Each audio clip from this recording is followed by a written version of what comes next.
Docteur Louis, bonjour. Selon vous, quel est l'apport majeur de cette pédagogie par la simulation dans l'acquisition des compétences ? Alors cette pédagogie qui est dite donc active est drôlement importante pour que les personnes puissent se projeter, on contextualise dans leur quotidien, dans leur exercice, pour les mettre en situation les plus réelles possibles afin qu'ils retiennent le mieux les messages clés et importants.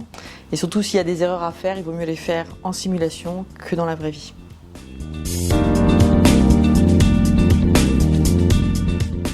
Vous êtes donc directrice médicale du CESU 54, mais également au quotidien, médecin urgentiste au service des urgences du CHRU de Nancy. Donc les cas concrets, vous connaissez et vous les vivez. Au quotidien, voyez-vous une différence entre les professionnels de santé formés par la pédagogie par la simulation et ceux qui ne le sont pas ? Alors je suis effectivement urgentiste, alors pas que seulement aux urgences, mais également au SMUR et en régulation. On a débuté il y a peu de temps ces formations sous ce format de pédagogie active. Donc en ce qui concerne les résultats, j'espère qu'ils seront favorables et je pourrai vous les donner ultérieurement. Je pense que les résultats seront excellents parce que les infirmiers qui auront été formés ainsi que les ambulanciers et les aides-soignants donc du service sont vraiment mis en situation réelle puisque c'est notre quotidien.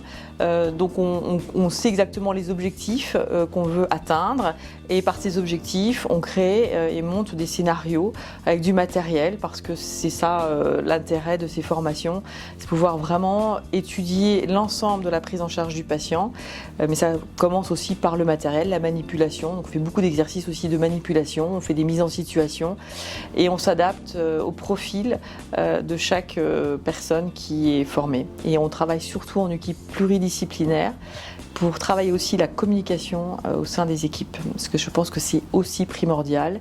Et cette pédagogie active permet aussi d'aborder la communication entre les personnes. Moi, je pense que c'est un élément clé aussi pour la réussite de la prise en charge d'un patient.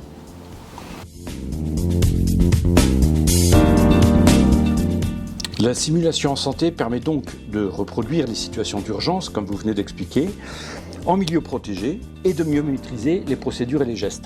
Pensez-vous que la simulation en santé peut être un outil pédagogique vecteur de changement dans la qualité de vie au travail chez les professionnels de santé ? Ah mais je l'espère et je le souhaite et je ferai tout pour. Comme je vous l'ai dit tout à l'heure, on travaille aussi sur le versant communication.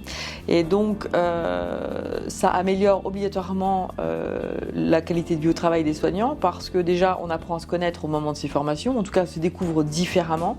On apprend à communiquer et mieux communiquer, ce qui est souvent source de dysfonctionnement entre les personnes par manque de communication. Donc comme c'est un vrai pilier de l'enseignement, je pense que ça ne peut que améliorer la qualité de vie au travail des soignants.